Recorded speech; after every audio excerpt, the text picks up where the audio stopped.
Waalaikumsalam warahmatullahi wabarakatuh. Bismillahirrahmanirrahim.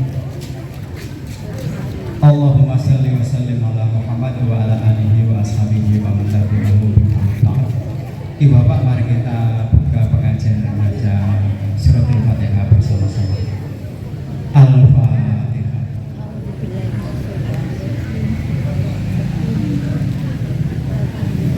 Terima kasih.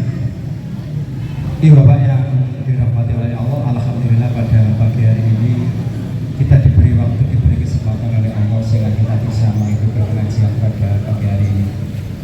Alhamdulillah, Ustaz kita sudah datang dari Jakarta. Hadirin rahimakumullah, mari kita buka kegiatan kita pada pagi ini mengikuti pembacaan surah At-Tariq yang akan dilakukan oleh anak-anak Nurul Anak. Untuk anak-anak yang bertugas diharap segera menuju ke tempat.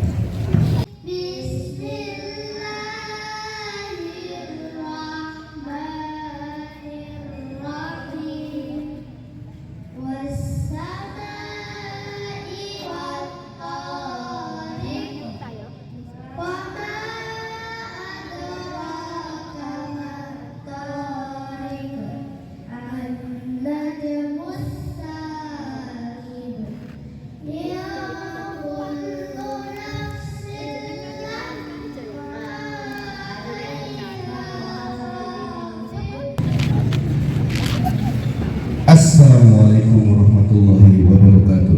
Waalaikumsalam warahmatullahi wabarakatuh. Makan opak di pinggir kali. Karena jawab salamnya belum kompak, saya ulang sekali. Assalamualaikum warahmatullahi wabarakatuh. Waalaikumsalam warahmatullahi wabarakatuh. Innal hamdalillah nahmaduhu wa nasta'inuhu wa nastaghfiruh wa na'udzu billahi min shururi anfusina wa min sayyiati a'malina. Man yahdihillahu fala mudilla lahu wa man yudlil fala hadiya lahu. Asyhadu an la ilaha illallah wahdahu la syarika lahu wa asyhadu anna Muhammadan abduhu wa rasuluh sallallahu alaihi wa ala alihi wa sahbihi wasallam.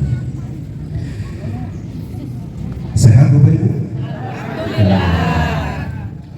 Kantongnya sehat? Alhamdulillah, luar biasa. Sebenarnya beda gitu ya. Tak kenal maka tak taruh sayang. Taruh dulu, perkenalan. Taruh itu artinya Perkenalan. Perkenalkan, nama asli saya Dewa Putu Adi. Dari namanya saja sudah ketahuan orang mana ya? Bali. Ambon. Orang Bali. Ayah saya Bali, Hindu Bali, ibu saya juga Hindu Bali, kakek nenek saya juga Hindu Bali. Sebetulnya Pulau Bali itu pulau kosong. Yang betul-betul orang Bali itu, kalau di Bali itu istilahnya namanya Bali Age. Bali Age itu ada pulau kecil di kaki Gunung Batu yang kalau Bapak Ibu sekalian itu kalau pernah dengar desa Trunyan, tahu Trunyan? Yang kalau ada orang mati itu dia nggak kubur, dia taruh saja di tanah itu, tidak dikubur tapi tidak bau. Nah itu Bali Age. Nah orang-orang kayak saya dan orang Bali lainnya yang bukan Bali Age sudah pasti Jawa Timur. Jadi kalau truk saya ditarik ke atas itu pasti ke kiri, sampainya ke Raden Patah, ke Raden Patah, ke Kocoliwipa, terus ke Kebu Iwe, ke Gel-Gel. Nah dia tetap ini. Kenapa orang-orang itu ke Bali? Karena tidak mau menerima dakwah tidak mau menerima dakwah Islam. Berbeda dengan orang-orang yang di Pulau Jawa, terutama Jawa Timur, mereka mau menerima dakwah Islam. Jadi orang tua saya leluhurnya itu kabur dari Jawa Timur karena tidak mau Islam. Akhirnya balik lagi ke Islam. Di Bali sendiri pun sekarang sudah semakin berkembang.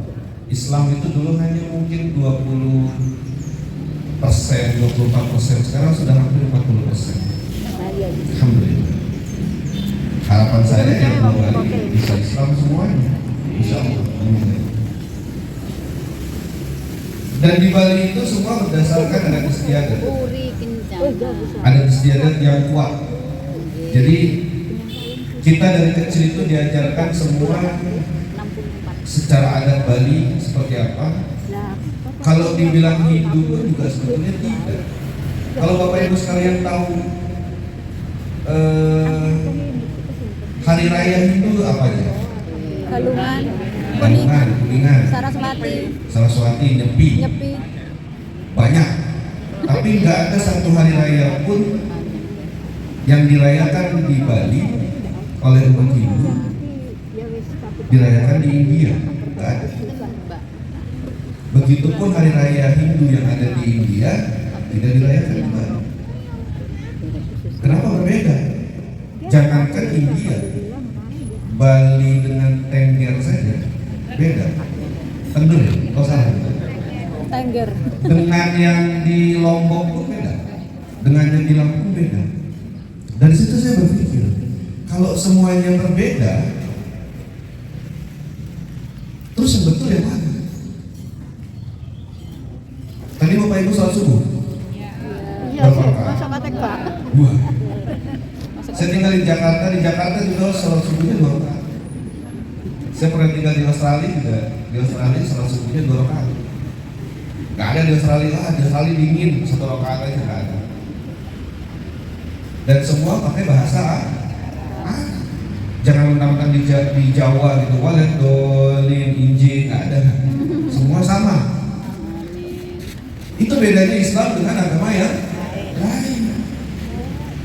Dari semua agama yang ada di dunia ini, kenapa Islam yang selalu difitnah? Kenapa Islam yang selalu dianggap teroris? Betul nggak? Coba Bapak Ibu bayangkan, saya pakaiannya kayak gini, pakai gamis gini, terus bawa ransel, bawa tas besar, terus ke mall. Di tengah mall tasnya teriak Allah, terus tajahnya lari. Kenapa? Mereka pikir wah ini teroris ini, lempar bom. Kok ada faedah sih? Iya kan, betul kan? Kenapa? Karena mereka memframing umat Islam kayak kakek saya pendeta Hindu. Jenggot saya segini saja sudah dibilang teroris. Tadinya lebih panjang lagi jenggot saya potong sedikit. Kakek saya jenggotnya seperut, seumur hidup gak pernah dibilang teroris. Karena apa? Bukan Islam. Karena bukan Islam. Dulu saya benci sekali dengan Islam. Kampung halaman saya itu 2 kali dibom. Bom Bali 1, bom Bali 2. 2 kali dibom, hancur. Nggak ada wisatawan, nggak ada pemasukan, orang berhenti bekerja. Ada yang lihat pakaian Islam seperti ini lewat di Kute, di Sanur tuh ditangkapin sama orang. Bahkan ada yang dipukul. Tapi sebenarnya dari dulu di Bali, umat Hindu dan umat Islam itu hubungannya baik. Makanya di Bali ada istilah itu nyambul Islam. Nyambul itu saudara, Islam itu Islam. Orang-orang Islam yang di Bali itu di bulan Ramadan tidak diperbolehkan masak, karena yang masak orang Hindu. Orang Hindu yang masak untuk sahur, yang masak untuk puasa. Bahkan kalau ada umat Hindu yang bantu, begitupun sebaliknya kalau ada umat Hindu, saudara-saudara yang Muslim juga bantu. Itu dari dulu. Tapi karena bangsa kita ini bineka tunggal ika, banyak agama, kemudian banyak suku dan bangsa, mereka tidak suka Indonesia ini damai. Mereka tidak suka Indonesia jadi rukun. Oh iya. Dia ingin pecah-pecah kita. Dan dia tidak ingin Islam kuat. Akhirnya Islam dipecah-pecah, Islam bermusuhan, kunut nggak kunut ribut, maulid nggak maulid berantem. Satu pakai celana cingkrang, satu pakai sarung nggak mau temenan. Dulu saya nggak pernah pandang Islam, tapi setelah saya belajar Islam, kan saya sekolah kita. Ibu tahu lagu band saya? Tahu Pak? Kalau yang masih muda-muda pasti tahu, tapi kalau yang udah kolonial, lagu band saya dulu gini. Lumpuhkanlah ingatan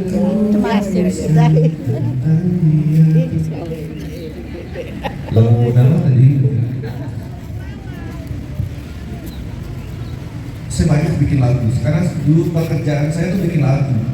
Kayak lagunya Kotak, pelan-pelan saja lagu saya. Lagu Judika. Bagaimana bila aku tidak baik-baik saja lagu saya. Terus lagu yang paling baru itu lagu ciptaan saya, sampaikan pada jiwa yang sedih. Kalau lagu saya juga. Lagu peralihan saya dari agama Hindu ke Islam itu jangan menyerah. Jangan menyerah, jangan menyerah. Jadi kerja saya dulu bikin lagu aja. Manggung bikin lagu di studio udah. Tidak pernah dikirim soal Tuhan. Waktu itu belum kenal Allah. Tidak pernah mikir. Berarti Bang Andi budaya. Waktu saya bermusik, saya 25 tahun bermusik. Mau tahu nggak Bapak Ibu gaji saya berapa? Gaji saya itu rata-rata 150 juta seminggu. Belum royalti di musik itu ada namanya royalti. Royalti itu kurang lebih sekitar rata-rata ya 1,1 sampai 1,2 miliar per bulan. Dan itu belasan tahun saya. Jadi saya beli apa aja kok sabun nggak kurang. Hobinya tuh main motor Harley, jalan-jalan. Jadi nggak pernah saya punya masalah keuangan, nggak pernah. Tapi saya ngerasa kok hidupnya kosong ya, nggak kenal ibadah, nggak kenal Tuhan. Bapak Ibu sering dengar nggak ada artis tapi dia bunuh diri? Ya, Korea. Ada ya? Ada artis terkenal, banyak uangnya, kaya raya, tapi dia depresi sampai gila. Di Jawa Timur juga ada tuh, saking gilanya sampai bisa ngobrol sama semut. Apalagi di Nabi. Saya 7 tahun Islam itu saya sudah ketemu 4 nabi dan 2 malaikat, 2 Imam Mahdi. Terakhir di Wonokopi, Jakarta Timur. Ada pengikutnya ada. Makanya Indonesia ini, masya Allah ya, Indonesia ini penghasil nabi baru terbanyak di dunia. Benar. Bahkan pernah ada yang ngaku malaikat Jibril tuh. Coba dia Edan sudah meninggal. Ditangkap polisi Pak, dipenjara 4 tahun. Masya Allah, kurang hebat apa polisi kita. Jibril ditangkap sih. Sebenarnya Islam ini aneh awalnya, karena nggak masuk akal semuanya ada yang gila. Ada mualaf kita baru syahadat 1 hari, besoknya dia nanya, Bang, teman kantor saya tanya, saya Islamnya NU atau Muhammadiyah? Ada ngafalin doa istiftah itu Allah Akbar kabir walhamdulillah kasih. Teman dengar, oh NU ente. Terus besoknya belajar satu lagi, Allahumma baik-baik. Oh Muhammadiyah. Ya Allah. Jadi mualaf itu pusing, bingung. Jadi Islam tuh bingung, kita ikut yang mana ya? Itu kita kita rasakan di lapangan seperti itu. Di Jabodetabek itu saya membina kurang lebih 1.800.000 mualaf. Belum di Bali. 7 tahun saya berdakwah, alhamdulillah atas izin Allah, saya sahadatkan lebih dari 8.000 orang di seluruh Indonesia, bahkan di luar negeri, di London, di Amerika, terakhir kemarin di Polandia, di Rumania. Bukan karena saya hebat, tapi memang karena izin Allah. Luar biasa Allah, apa yang Allah dan Rasulullah SAW sampaikan dan ajarkan ke kita itu luar biasa. Hanya kita yang jadi masalah itu, orang-orang yang Islam dari lahir seperti nggak bangga dengan Islamnya. Pernah dengar nggak ada yang membubarkan pengajian? Yang bubarin orang Kristen bukan? Orang Hindu atau Buddha bukan? Siapa yang bubarin? Orang Islam. Agama aneh. Itu saya pikir begitu aneh itu. Iya ya, Tapi itu sebelum saya belajar, saya dulu waktu sekolah kitab di India, ya karena saya tinggalnya di asrama, kepinginnya jalan-jalan Bu. Namanya tinggal di India, pengen jalan-jalan lihat. Sayangnya nggak ketemu salukan saya. Kacau juga nggak ketemu. Saya dekat asrama saya itu saya lihat ada kayak bangunan sekolah gitu. Kok setiap hari ramai terus setiap hari. Lama-lama saya penasaran, saya tanya ini tempat apa? Oh ini Peace Foundation, yayasan ternyata Peace Foundation. Ini tempat buat apa? Ini tempat belajar buat agama-agama. Oh saya bingung. Belajar agama-agama berarti lebih dari satu. Ya betul. Saya mau ketemu dong sama yang punya. Saya orang Indonesia. Oh agamanya apa? Hindu. Oke. Akhirnya saya ketemu sama pemilik yayasan itu, yang akhirnya beliau jadi dosen saya. Saya belajar 5 tahun dengan beliau, menghafalkan kitab suci agama-agama lain, sampai akhirnya beliau yang mensahadatkan saya tahun 2017, yaitu Dr. Zakir Naik. Saya pindah dari India, saya ke Australia, saya lanjut S2 di Australia, kemudian saya pindah ke Filipina, nikah dan ketemu perempuan jadi istri saya sekarang di Filipina, orang Filipina. Tapi ternyata nggak jauh-jauh Pak. Kenapa? Istri saya itu walaupun di orang Filipina, ibu dari neneknya orang Bawean. Balik lagi Indonesia juga. Jadi di Filipina itu ada namanya Desa Bawean. Desa Bawean itu dekat Mindanao, sebelah utaranya Filipina, dan itu dulu para nelayan dari Bawean. Ada yang dari Madura juga ada. Jadi sebetulnya Nusantara kita luas. Kayak di Madagaskar, kayak di Suriname. Suriname tuh jauh Pak. Jauh. Tapi bahasa utamanya di sana apa? Jawa. Makanya yang diundang dulu di Jepang, nggak ada undang Katy Perry atau enggak. Begitu saya belajar tentang Islam dari beliau, ternyata Islam dan Rasulullah SAW itu ada di semua agama, ada di semua kitab. Jadi saya kalau mau memperkenalkan Islam kepada mereka yang bukan Islam, yang belum Islam, saya nggak perlu pakai Al-Quran.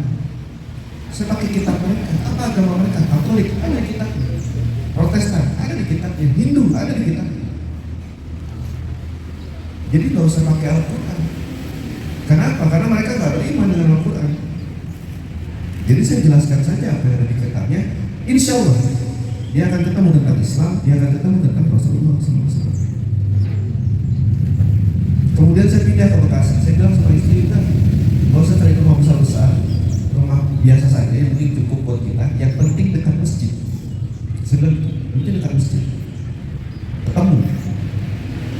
Cuma jarak 50-70 meter dari masjid.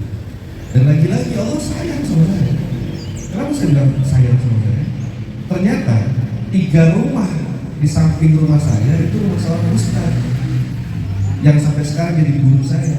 Guru saya belajar tentang Quran, tentang hadis, yaitu Ustaz Ali Hidayat.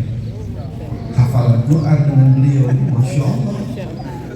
Di sana Ibu, Bapak Ibu, yang sekolah di tempat kita di Alisa, di PTN, KJS, Villa Jaka Setia, Bekasi.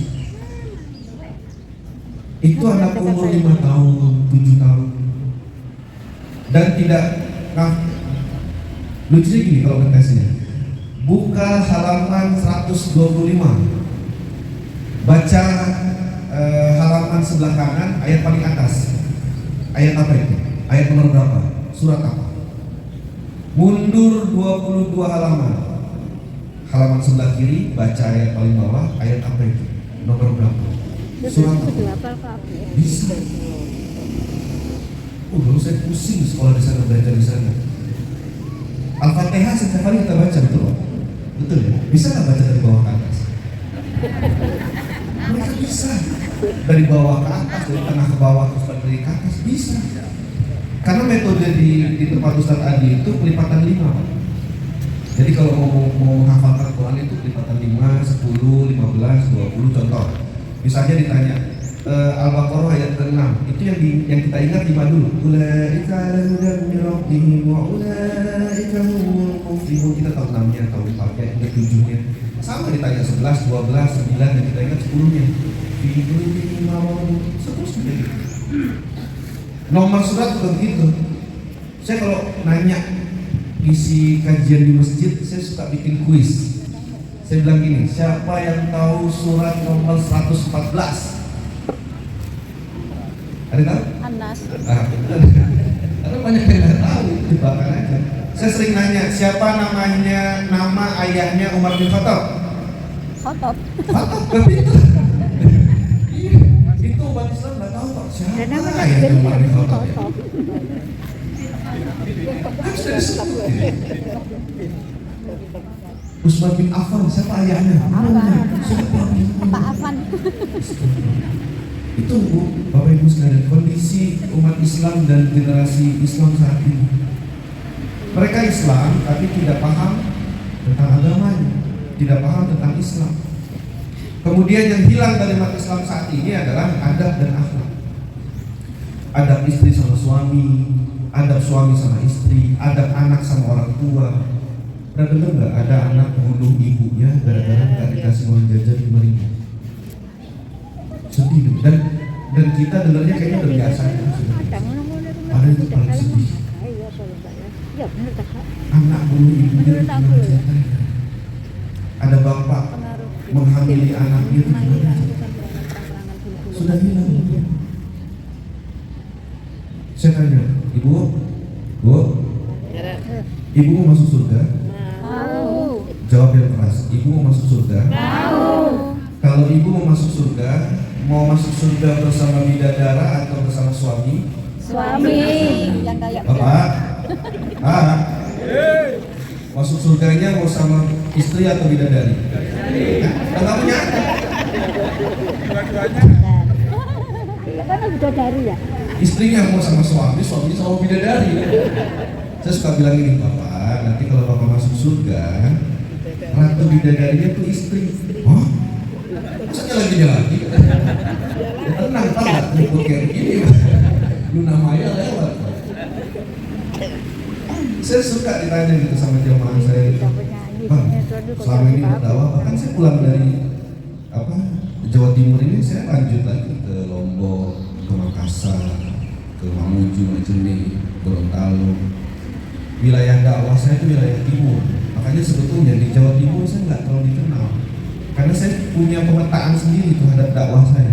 Karena yang saya jalani itu dakwah kepada mereka yang belum Islam. Wilayah yang di luar radar saya untuk dakwah itu pertama Aceh, kedua Padang, ketiga Jawa Timur, seluruh Jawa Timur, keempat Madura. Itu nggak pernah, walaupun sesekali pernah ke Aceh, pernah ke Padang diundang juga, pernah juga ke Madura, dan sekarang ini ketiga kalinya ya Mas, ketiga kalinya saya ke Jawa Timur. Karena kemarin seperti Jember, terus ke Brombong, ya itulah susah saya sebetulnya.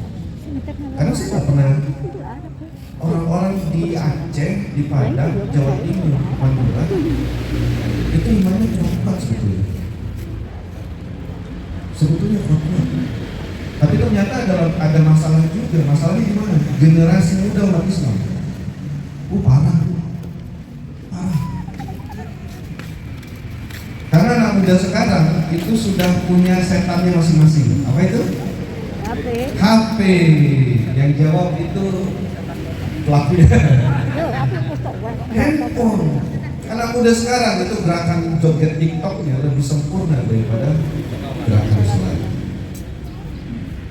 Demi Allah, Bapak Ibu sekalian, tidak akan dihisab oleh Allah pada saat nilai ulangan matematika anaknya, ujian anaknya, nilai rapor anaknya jelek. Gak akan Allah hisab. Tapi Bapak Ibu sekalian akan dihisab oleh Allah pada saat anaknya gak mau ibadah, gak mau ke masjid, gak mau taklim. Saya kalau ngisi kajian di masjid, itu isinya ya Allah, saya nggak berani bilang tua ya, senior.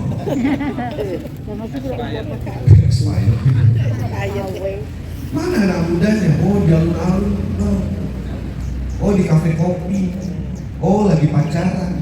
Pacaran boleh nggak? Pacaran boleh nggak? Demi Allah boleh. Boleh. Tapi ijab kabul. Mana ya nggak boleh. Saya terima nikahnya dan kawinnya. Boleh harus itu pacaran. Saya paling susah itu dakwah sama istri, karena dia agnostik. Agnostik itu beda dengan ateis. Ateis itu tidak percaya Tuhan sama sekali. Kalau agnostik itu dia percaya Tuhan tapi nggak ikut agama mana. Nah, istri saya bilang agnostik, yakin tahu dia ada Tuhan tapi nggak ikut agama. Jadi dakwahnya susah, sudah pakai kerudung susah, berantem terus. Kenapa? Wanita selalu Tekanan. naik motor sen kanan belok kiri itu saya yang rusak Pak. Setiap saya pulang dari dakwah ke kota itu ya saya sisihkanlah 3 hari 4 hari. Mintanya kemana? Ke mall.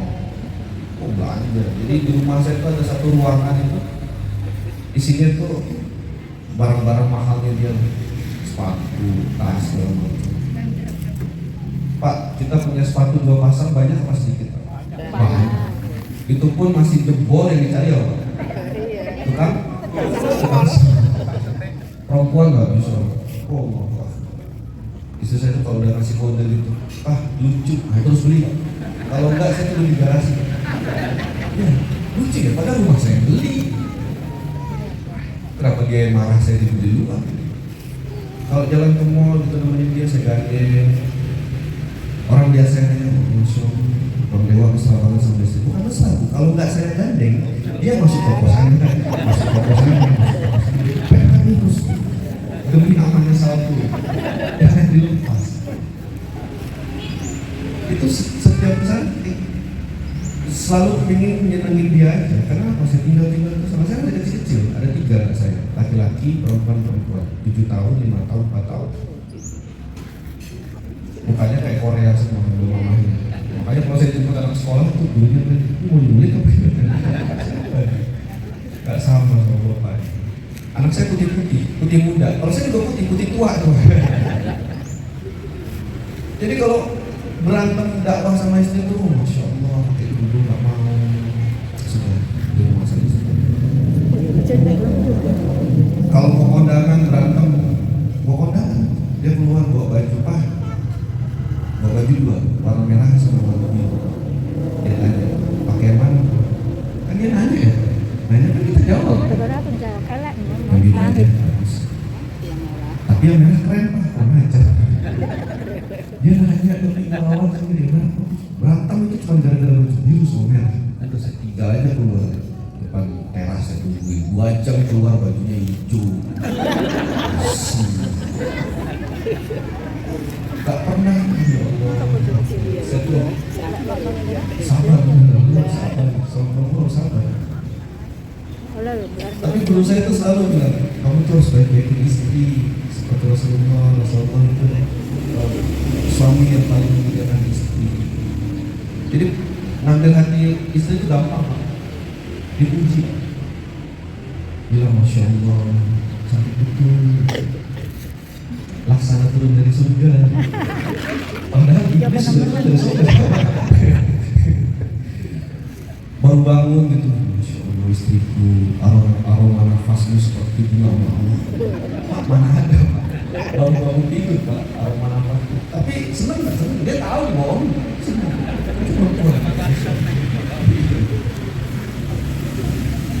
Jadi kerjanya gitu aja Pak. Sampai akhirnya dia mau kerudung. Wah alhamdulillah.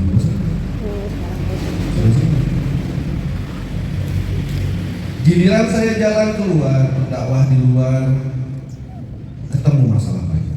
Ternyata umat Islam di Indonesia ini penuh dengan masalah. Kalau dulu di Hindu, silakan Bapak Ibu kalau punya teman atau kenalan orang Hindu tanya, silakan tanya. Pernah nggak lihat Weda? Weda itu kitab suci Hindu. Pernah nggak? Pernah nggak buka Weda atau baca Weda? Jangan kaget ya Pak. Kalau dia bilang itu nggak pernah. Lihat aja nggak pernah. Kenapa? Karena dilarang. Umat Hindu dilarang baca kitab suci. Kecuali dia lagi menempuh pendidikan kependetaan kah atau lagi pendidikan kitab itu baru boleh. Tapi kalau orang Hindu biasa dia nggak boleh. Sama nggak dengan Islam? Sama nggak dengan Islam? Sama. Umat Islam tuh Al-Qurannya banyak, nggak pernah dibuka. Iya. Ada guru-guru kita ngasih program itu one day one juice. Satu hari satu jus sahabat kebanyakan tuh. Giliran baca WhatsApp 5 jus dia. Padahal yang punya manfaat nanti di akhirat adalah Al-Quran. Al-Quran yang jadi pemberat mizannya kita, timbangannya. Al-Quran tempat kita komunikasi sama Allah. Kenapa? Karena Allah nggak akan WhatsApp kita. Kita komunikasi dengan Allah dengan Al-Quran. Nggak ada Bapak Ibu sekalian yang tidak diceritakan dalam Al-Quran. Nggak ada. Cuma manusianya. Soal Nabi, soal orang-orang Nabi dan Rasul sebelum Rasulullah SAW, semua ada. Masalahnya adalah kita nggak mau komunikasi sama Allah. Kita ini orang-orang yang sombong, setiap hari itu numpuk dosa. Bapak Ibu sekalian, amal ibadah kita bisa dihitung pakai jari. Berapa banyak sholat kita yang khusyuk? Bapak Ibu sudah berapa banyak bangun masjid, bangun pondok pesantren, rumah tahfiz? Berapa banyak puasa kita yang ikhlas karena Allah? Bisa dihitung, tapi setiap hari dosa. Apalagi ibu-ibu masuk. Kalau ketemu ibu-ibu apa yang melakukan? Gosip. Apalagi intronya kayak gini. Aduh maaf ya Bu, bukan kita ngomongin orang nih ya. Oh, itu intronya. Tapi Bu RT bisa lanjut tuh sama RT. Udah paham. Gimana nanti kalau ke bawah nanti dalam kubur? Kan kita di kubur sendirian. Mau gosip sama siapa? Kita malaikat lewat. Cacing. Langsung itu mayat sebelah disalahin. Gosip sama malaikat. Itu ghibah. Dianggap biasa. Padahal ghibah itu hukumnya itu seperti memakan bangkai. Makanya Rasulullah SAW itu menyampaikan jika engkau tidak bisa bicara yang baik, kakak angkat saya itu bukti dari kalimat itu. Jadi waktu dulu saya ke Jakarta dari Bali itu saya nggak punya tempat tinggal. Saya tinggal itu di Studio 3 RCTI, nginep di sana. Karena saya main musik di Amen, main musik di RCTI. Ketemu orang gara-gara ngopi bareng-bareng dan dia belum terkenal waktu itu. Ada yang kenal, sekarang terkenal banget. Namanya Master Limban. Saya tinggal sama di rumah dia 4 tahun dan aslinya bawel, keren banget. Kamera aja dia enggak, itu lagi gibah, itu kasih tahu. Itu waktu saya umroh dengan beliau, waktu sampai di Jeddah, itu kita ditahan. Kenapa? Karena Mas Limat dibilang syaitan. Ditahan kita di imigrasi. Karena rambutnya gimbal terus pakai tahi. Iya. Ngeri gitu orang udah ditahan sampai dipanggilin hafiz Quran dari Masjidil Haram diruqyah. Tidur ya, tidur ya, suruh baca Quran, kulhu dibaca juz amma di bawah itu. Sampai dia akhirnya kan Mas Libat merokoknya berat di dalam ruangan itu nggak bisa merokok, dia udah asam banget belum mau merokok.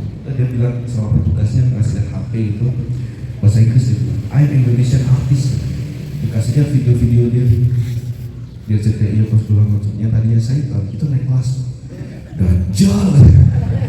Saya bilang ya Allah, ini dia mana aja pemberitaan datang kita bisa keluar. Akhirnya bebas juga keluar, akhirnya kan sombong. Yang dicari rokok Pak, dan saya baru tahu Pak di Mekah ada di Samsu Pak. Dari rokok sampai nyasar Bu, sampai nyasar saya bilang gitu. Bapak Ibu tahu nggak Mas Talibat itu Al-Katin, turunan Arab, Al-Katiri famnya. Jadi waktu nyasar dia bilang gini, nanya saya, tenang Mas, aku bisa bahasa Arab. Oh saya yakin aja, dia kan, Masya Allah gitu, oke siap. Ketemu petugas, baju hijau itu kan askar gitu. Assalamualaikum warahmatullahi wabarakatuh. Ihdinas siratal mustaqim. Kalau gitu doang saya juga bisa. Tunjukkan saya jalan yang lurus. Untung nggak dijawab siratal ladzina an'amta alaihim. Ternyata bisa bahasa Melayu askar. Jadi sebenarnya Mas Timo itu orangnya lucu. Saya dakwah waktu itu yang paling bahaya di Timur Leste, berdelapan. Saya ajak Mas Timo itu dakwah di sana itu ada masjid satu, tapi ditutup seng. Jadi warga situ nggak suka kalau ada orang Islam sholat di masjid. Nah kita berdelapan mau sholat, ya kita turunin satu sengnya supaya bisa masuk. Masuk ke dalam kita beres-beres. Kenapa? Karena ada botol minuman, ada botol anggur, ada apa? Kopi lurus. Oh, kau tahu? Secerita nih, kau tahu? Udah lurus sekarang bukan lagi lagi. Ada apa? Aluminium foil, ada jarum suntik gitu. Jadi ada bahkan ada alat kontrasepsi. Jadi kita bersihin dulu baru sholat. Selesai sholat kita keluar, ternyata di luar sudah ada 300 orang Pak, lebih. Itu ada di podcastnya di YouTube saya cerita. Itu 300 orang lebih, bawa parang, panjang-panjang saya bilang. Ya Allah, mungkin mati saya. 8 lawan 300 Pak. Saya mikir, ya Allah mudah-mudahan saya syahid nih, karena saya dakwah di situ harapannya gitu, bisa syahid nih, seru. Lupa saya kalau bawa Mas Talibat. Lupa saya bilang, maju Mas, kok aku nggak sampai yang sakit loh. Maju. Yang di sana dia lihat, ini Mas Talibat kan, yang di TV kan. Wah, istri saya, anak-anak, ponakan, mertua, fans semua, rumah gitu ternyata itu seorang pendeta ya. Yang mimpin tadi 300 orang itu mau nyerang kita itu seorang pendeta. Akhirnya apa? Makan-makan di rumah pendeta. Makan-makan, dikasih makan, dikasih minum. Karena apa? Karena si gondrong satu tadi. Terus Pak pendetanya tanya, Mas Talibat di Guinness mesin apa itu, terus bisa ini narik truk pakai gigi. Kok bisa sakti gimana? Tahu nggak jawabannya Pak? Saya sakti itu karena Islam. Kaget itu. Tapi saya biarin aja dia mau ngomong apa sesuatu. Saya sakti karena Islam. Oh begitu ya, memang Islam hebat. Hebat Pak. Islam itu luar biasa karena langsung dari Allah. Kalau Pak Pendeta nggak percaya bahwa ke depan saya air mendidih, saya bisa dinginkan dengan hanya membaca Yasin 3 kali. Saya mau tahu. Pak Pendeta kan nggak tahu Yasin panjang. Iya kan? Dia nggak tahu. Saya bilang tangannya 3 kali, sekali aja dingin. Tapi saya diamin aja. Udah mau ketawa saya tahu. Pak Pendetanya, wah luar biasa Islam ya. Sampai akhirnya pendeta itu dan keluarganya 16 orang masuk Islam. Hanya gara-gara itu. Dan pendeta itu yang mantan pendeta itu sekarang akhirnya tahu kalau Yasin itu panjang. Terus ngomongin sama pendeta. Tapi ada berkahnya. Karena apa? Itulah hidayah dan itulah dakwah. Kita itu selalu bilang, wah hebat ya, dia dapat hidayah. Enggak. Orang-orang yang menerima hidayah Allah itu bukan dapat hidayah, dia ambil hidayah. Karena Allah turunkan hidayah kepada kita setiap saat. Contoh azan. Allahu Akbar, Allahu Akbar. Itu yang non-Islam, yang kafir dengar. Allah manggil kita, dipanggil, hayya alas salat, hayya alal falah. Apa kata Allah? Hei, kamu mau apa? Mau jabatan? Mau pangkat? Mau harta? Mau selesai semua masalah? Mau jodoh? Mau apa? Sini, sini datang. Kata siapa? Tapi umat Islam mau datang. Kebanyakan dari mereka tidak mau datang. Padahal Allah yang maha kaya, Allah yang punya semuanya. Kok kita nggak mau datang? Giliran bupati ngundang. Diundang jam 10, jam 7 dia sampai. Dan banyak teman-teman artis kita tuh sudah tahu dulu kehidupan artis ini, masya Allah ini banyak gelapnya, hiburan malam ini itu segala macam. Akhirnya hijrah, mau belajar tentang Islam, kemudian mau taat sama Allah. Bahkan lebih soleh. Ada teman saya hari Kamis kamu di masjid, ngapain bro? Nunggu sholat Jumat dari Kamis gitu. Saking solehnya. Bapak Ibu tahu nggak siapa dulu yang paling memusuhi Islam dan memusuhi Nabi? Umar bin Khattab. Umar bin Khattab. Setiap sore itu, setiap hari di depan gerbang kota Mekah ditanya semua yang lewat, kau pengikut Muhammad? Jawabnya dibunuh sama dia. Setiap hari itu kerjanya ngasah pedang aja. Gimana bunuh Muhammad? Bisa dibunuh. Itu musuh Islam, musuhnya Rasulullah. Bapak Ibu tahu sekarang di mana? Sahabat Umar bin Khattab. Di sebelahnya Nabi. Di sebelahnya Nabi. Kuburannya. Karena apa? Karena Islam sudah masuk ke hati. Banyak umat Islam sekarang, iya dia Islam, iya dia lahir Islam, iya agamanya Islam, tapi Islam tidak di hati. Kita mualaf luar biasa. 2 kalimat syahadat kita itu penuh dengan pengorbanan. Kami diusir, ya. Kami dicaci maki, ya. Ada mualaf kita di Jember, baru pulang syahadat dari masjid, di halaman rumahnya disiram bensin sama ayah kandungnya dan dibakar, mati. Insya Allah masuk surga. Bahkan masuk surga sebelum menjalankan syariat apapun, sholat belum pernah, puasa Ramadan belum pernah, sunnah aja belum. Informasi Bu ya, yang ditakuti mu'alaf itu sunnah. Kalau sudah masih kecil nggak masalah. Umur 35, 40 sunnah, sunnah. Jangan dibayangin Bu ya. Itu emang. Bapak kok coba Pak, umur 35, 40 sunnah Pak. Telepon saya pagi-pagi, aduh Pak Ustaz, ada nggak obat yang lebih kuat lagi nih? Nggak tahan. Masa pikiran Mbak? Mau pakai laser, mau pakai apa? Tahu juga kok. Mualaf kita yang dari Inggris, Irlandia, yang petarung MMA, yang badannya besar sekali, lebih besar dari ini. Gede, tabunya banyak itu. Tingginya hampir 2 meter sama. Gede banget. Waktu mau disunat, saya sama Ustaz dari Sulaiman Ngejar. Hey William, brother. Aku dia bilang, please don't cut my banana. Ada mualaf kita di Bogor, perempuan, akhwat, umur 17 tahun. Dia izin sama orang tuanya, papa, mami, papi, dia Katolik kan, mami, papi, saya mau masuk Islam, besok saya mau syahadat di masjid, sudah janji dengan Ustaz. Oh, berantem rumah tangga di rumah. Malamnya dia tidur, lidahnya dipotong semua.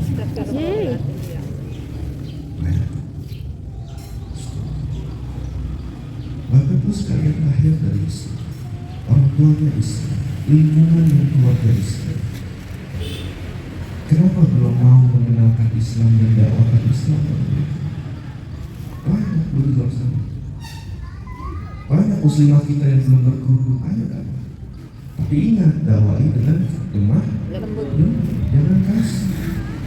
Mbak, Islam, iya. Kok nggak kerudung? Panas keras, nggak ada alam.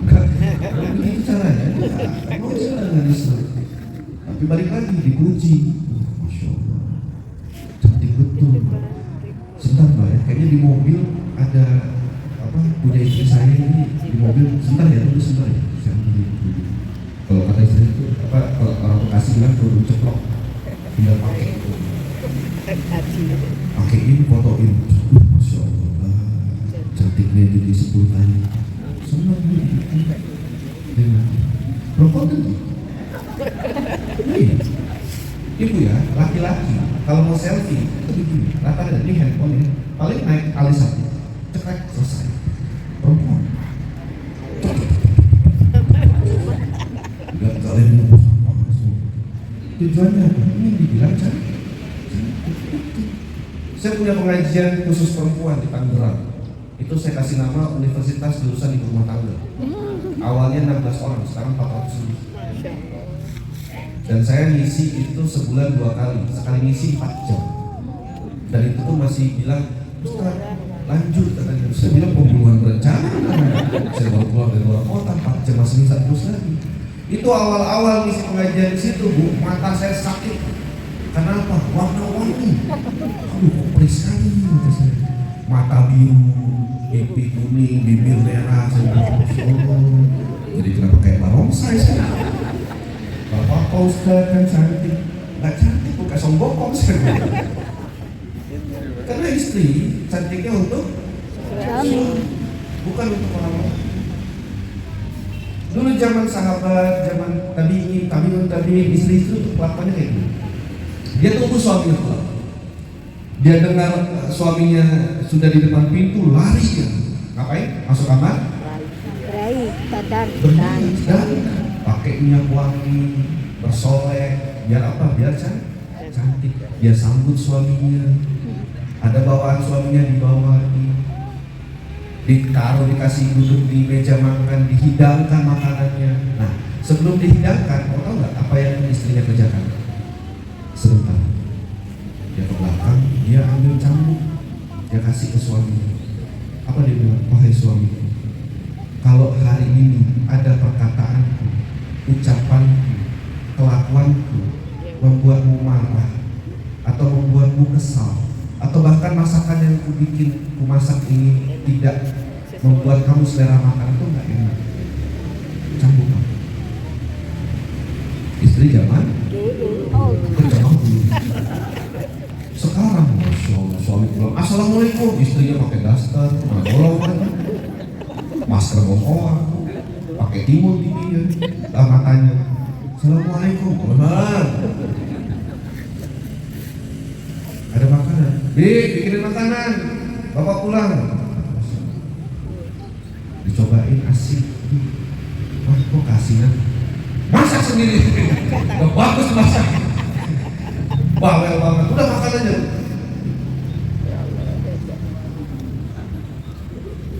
Ini yang harus kita bisa jaga. Kenapa? Islam tidak ngajarin kayak gitu.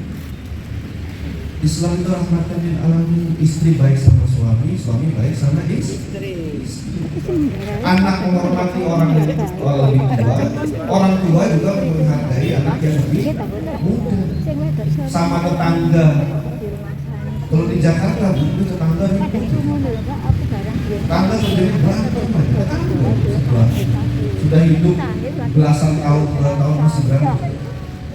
Hanya gara-gara sepele, oh sampah daun pohonnya tuh masuk. Tinggal ambil sih. Karena masih ada hasil. Ini yang umat Islam kita hilang, hasad. Ngono ya enak dipangan. Sebetulnya apa yang diajar, saya bisa bilang, setelah saya belajar Islam selama ini, Bapak Ibu tahu nggak apa yang Rasulullah Nabi Muhammad ajarkan ke kita umat Islam? Tahu nggak? Membuat kita jadi manusia. Itu saja, bukan seperti hewan, bukan seperti binatang. Manusia. Karena manusia yang punya akal, yang punya adat, dan punya akhlak. Itu manusia. Harapan saya, Bapak Ibu sekalian, ayo ajak orang-orang yang kita kenal, yuk sama-sama taat sama Allah. Bapak-bapak juga dari masjid, dari rumah mau ke masjid, lewatin rumah tetangganya, ajak Pak. Ajak. Ada tukang bakso di jalan, ajak. Jamaah saya di lokasi itu saya bilang gini, terutama yang ini ya, yang anak-anak mudanya, saya bilang gini, gak usah sholat fardu berjamaah di masjid. Kalau cuma sendiri, paling minimal dia bawa sebuah, paling minimal. Jadi mau sholat maghrib Pak, itu 5:30 dia sudah keluar. Bang bakso lewat ditarik sama dia, oh dia harus sekolah. Kalau saya nggak boleh sholat kalau nggak bawa sekolah. Dengan cara begitu yang tadinya 4 saf jadi 8, yang tadinya 8 jadi 16, yang tadinya 1 lantai 2 lantai penuh. Karena konsepnya Islam itu berjamaah. Kali itu ini indahnya Islam. Indahnya Islam itu berjamaah. Wahid dan jasad, betul-betul punya satu jasad, satu tubuh. Kalau Bapak Ibu sekalian jempolnya kejepit pintu, berdarah, respon pertama mulut biasanya, sakit. Respon kedua kaki, jalan, melangkah, cari apa? Otak obat. Respon ketiga mata, bedain mana obat merah, mana betadin, mana obat cacing, tahu. Respon keempat tangan, ambil obatnya yang bukan tadi. Itu Islam. Bukan saudara kita lagi susah, lagi yang lebih sulit. Rasanya susah lihat orang senang, senang lihat orang susah. Bahkan dulu antara kaum Ansar dan Muhajirin, mereka bilang apa? Kantongmu juga. Hei, istriku ada 4. Apakah ada yang kau suka? Kalau ada yang kau suka, aku ceraikan dia. Aku nikahkan dia. Masya Allah. Karena saudara, Islam itu saudara. Kenapa jadi bermusuhan? Di jalan, senggol-senggolan motor, berantem. Di media sosial, berantem. Bukan itu yang diajarkan Nabi. Islam membuat kita menjadi orang yang punya akhlak dan adab. Dan itu dituntun oleh Rasulullah SAW. Jadi harapan saya, kita ajak orang terdekat, anak-anak kita, orang-orang yang kita sayang, orang-orang yang kita kenal, untuk yuk sama-sama taat sama Allah. Ajak ke masjid, ada majelis, yuk, ada pengajian. Ustaznya datang sendiri, pulang sendiri, enak kan? Tinggal datang, masjidnya asing, karpetnya nyaman, masa masih nggak mau ke masjid? Ayo, kita sama-sama taat sama Allah.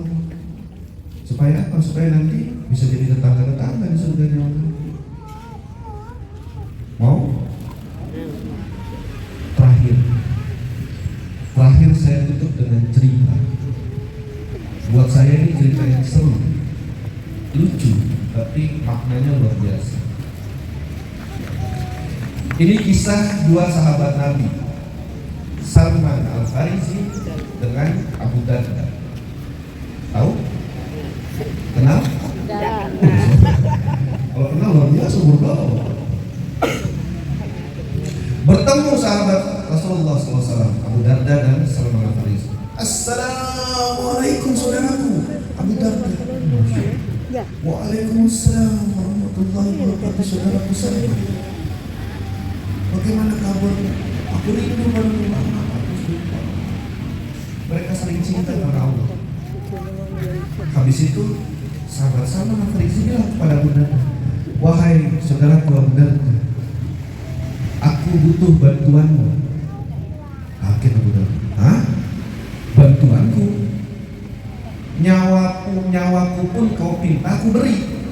Butuh bantuan apa? Nah, gini. Kemarin aku melihat seorang wanita. Aku sangat menyukai wanita itu. rumahnya di Mojokerto. Bisakah kau datang membawa amanahku, lamar dia untuk jadi istriku? Oh, gitu doang. 86 jalan ke rumahnya, tok, assalamualaikum, dibuka sama ayah. Waalaikumsalam. Oh, Masya Allah, sahabat Nabi datang ke rumahku, masuk, ada. Sudah masuk ditanya, ada apa? Sahabat Nabi yang mulia datang ke rumahku. Aku Abu Darda, aku datang membawa amanah dari saudaraku Salman Al-Farisi. Salman menyukai putrimu dan aku datang untuk melamar putrimu. Oke. Sebentar, biar saya meeting dulu sama istri sama anak saya. Oh, silakan. Ngobrol. Keluar aja ya. Begini, tadi saya sudah ngobrol dengan istri dan anak saya. Putri saya inginnya engkau yang menikahi dia. Datang mau melamar buat Salman, kenapa ini? Lagi mikir kayak gitu, dikeluarin putrinya. Beneran Pak, cantik Pak. Tambah pusing. Akhirnya apa? Akhirnya Abu Darda menikahi wanita. Berhari-hari menghindar dari Salman, gak mau ketemu. Suatu ketika akhirnya ketemu. Assalamualaikum saudaraku.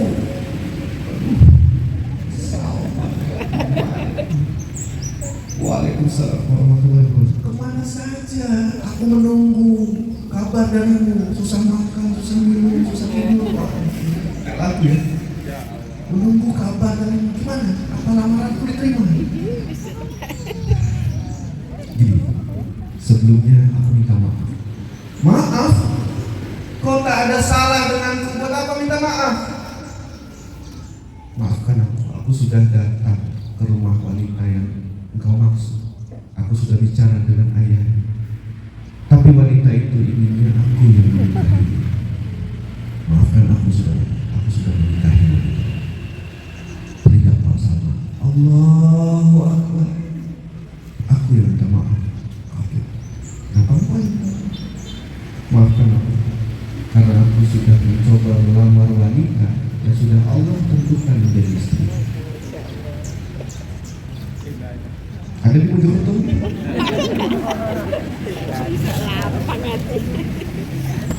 Pelan antara RT. Itu saudara, itu agama, itu akhlak, dan itu Islam. Betapa indahnya Islam. Jangan terkejut kalau nanti orang-orang masuk Islam berbondong-bondong. Kenapa? Mereka cinta dengan Islam. Saya waktu dakwah di London, itu setiap jam sholat fardu, jalan-jalan utama ditutup. Mau tahu kenapa? Karena masjid tidak muat. Di London, sholat berjamaah fardunya sama seperti sholat Jumat. Mau subuh, mau zuhur kita, Allah.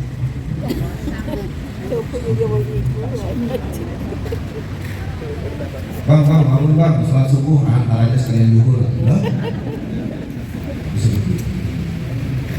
Itu umat Islam. Dan Islam mengajarkan kita untuk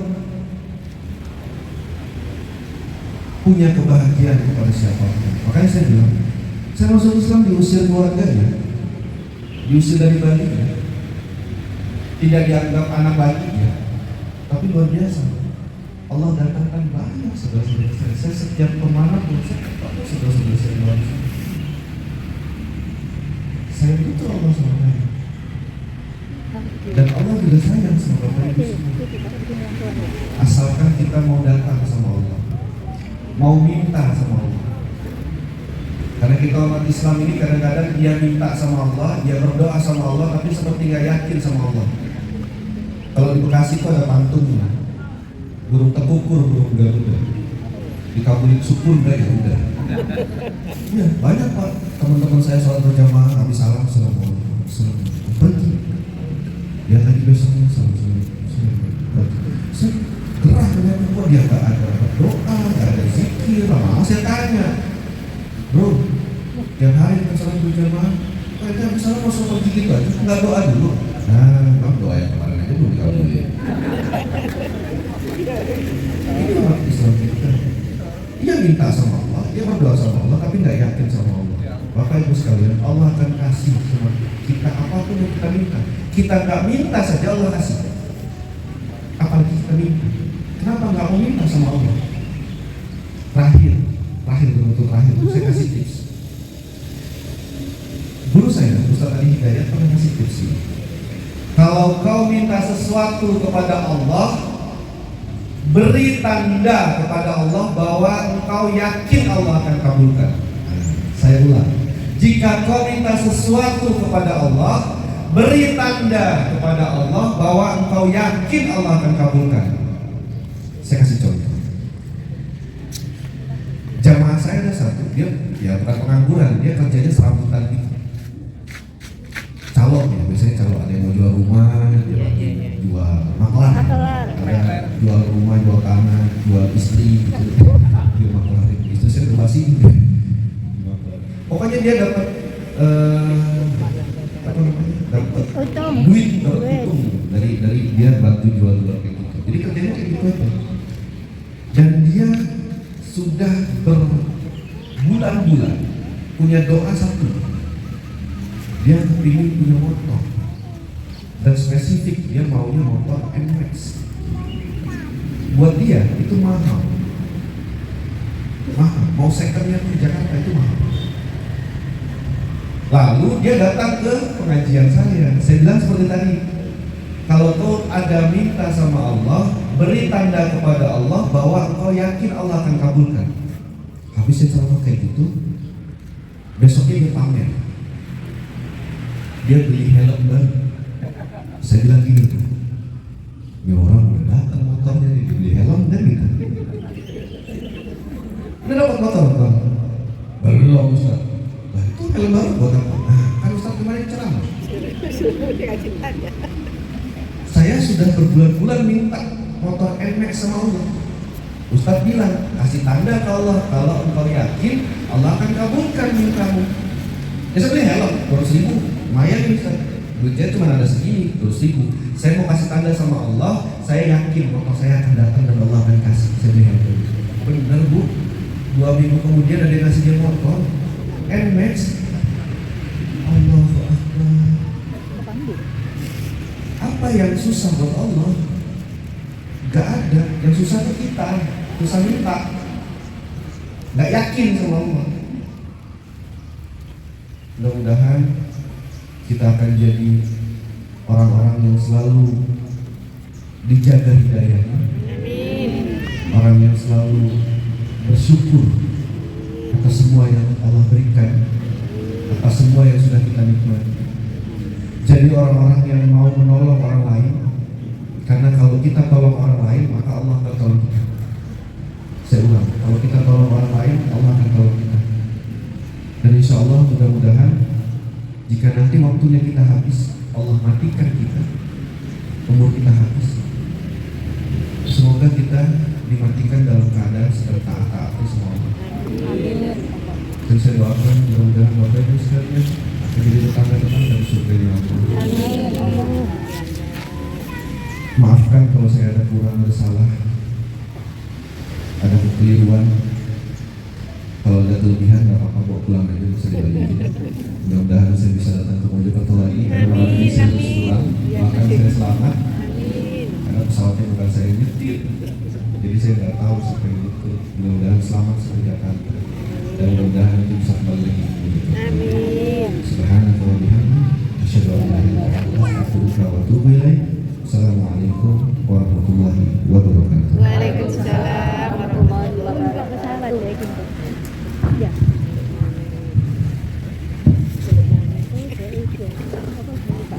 Terima kasih Ustaz motivasi dan pencerahan yang diberikan. Semoga kami keluarga besar peserta pengajian ini meningkatkan kompetensi berpengalaman. Ibaratkan Allah, untuk pagi ini kita mendapatkan infak 3.014.000,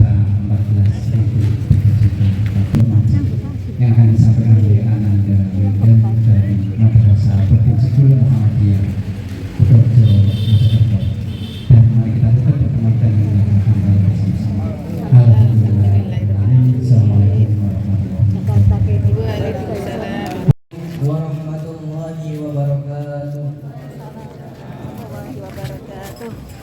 Alhamdulillahi ala ihsani wa syukru lahu ala taufiqi wa imtinani. Asyhadu an la ilaha illallah lahu ta'ziman li sya'ni wa asyhadu anna Muhammadan abduhu wa rasuluhu ad-da'i ila ridwan. Amma ba'd. Hadirin rahimani wa rahimakumullah. Yang pertama, marilah kita panjatkan rasa syukur kita kehadirat Allah Subhanahu wa taala yang telah memberikan kita nikmat, taufik serta hidayahnya kepada kita semua. Kedua kalinya salawat serta salam semoga tetap terlimpah curahkan kepada junjungan kita baginda Nabiullah Nabi Muhammad sallallahu alaihi wasallam. Jamaah rahimakumullah. Setiap orang sudah pasti memiliki orang tua.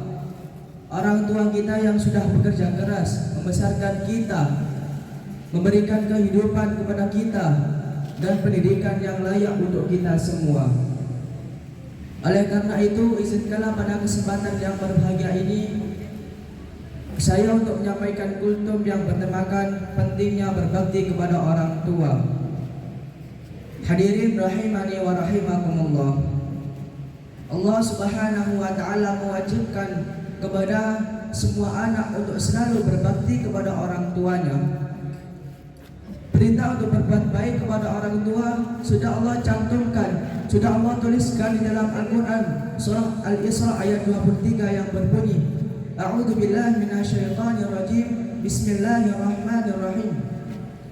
Wa qadara rabbuka alla ta'budu illa iyyahu wa bil walidayni ihsana. Imma yablughanna 'indaka al-kibara ahaduhuma aw kilahuma fala taqul lahumā uffin wa la tanharhumā wa qul lahumā qawlan karīmā. Dan Tuhanmu yang telah memerintahkanmu agar kamu jangan menyembah selain Dia, dan dalam berbakti kepada orang tuamu. Jika salah seorang di antara kedua-duanya sampai berusia lanjut dalam pemeliharaanmu, maka janganlah sekali-kali kamu mengatakan perkataan kepada keduanya, dan janganlah engkau membentak kepada keduanya, dan ucapkanlah perkataan yang baik kepada keduanya. Quran surah Al-Isra ayat 23. Hadirin rahimani wa rahimakumullah. Mengucapkan perkataan kepada orang tua itu tidak diperbolehkan, apalagi mengucapkan perkataan yang tidak baik atau memperlakukan lebih keras daripada itu. Itu adalah perbuatan yang tidak disukai oleh Allah Subhanahu wa taala. Berbakti kepada orang tua bisa dimulai dari hal-hal kecil seperti membantu meringankan pekerjaan di rumah, berkomunikasi setiap hari kepada orang tua, atau merawat mereka ketika sakit. Dan janganlah sekali-kali kita menyakiti atau membentak orang tua kita. Jika kita ada salah, maka segeralah untuk meminta maaf kepadanya, karena orang tua kita sudah berjasa dalam hidup kita. Ibu adalah orang yang telah mengandung kita, kemudian melahirkan kita dan merawat kita dari kecil hingga sedewasa ini. Begitu pula juga dengan Bapak. Bapak adalah orang yang telah menafkahi kita, mendidik kita dari kecil sampai dewasa. Itu semua adalah jerih payah orang tua, perjuangan orang tua yang tak mengenal rasa untuk menyerah. Oleh karena itu, janganlah sekali-kali kita menyakiti mereka, membentak mereka, atau mengatakan perkataan yang tidak baik kepada mereka, karena itu adalah perbuatan yang tidak disukai oleh Allah Subhanahu wa taala. Demikianlah kultum yang dapat saya sampaikan. Apabila terdapat kesalahan dalam penyampaian, saya mohon maaf yang sebesar-besarnya. Astaghfirukum katsiran wa jazakumullahu khairan katsiran. Wassalamualaikum warahmatullahi wabarakatuh. Terima kasih Mas Sultan. Moga-moga terus ditingkatkan kompetensi.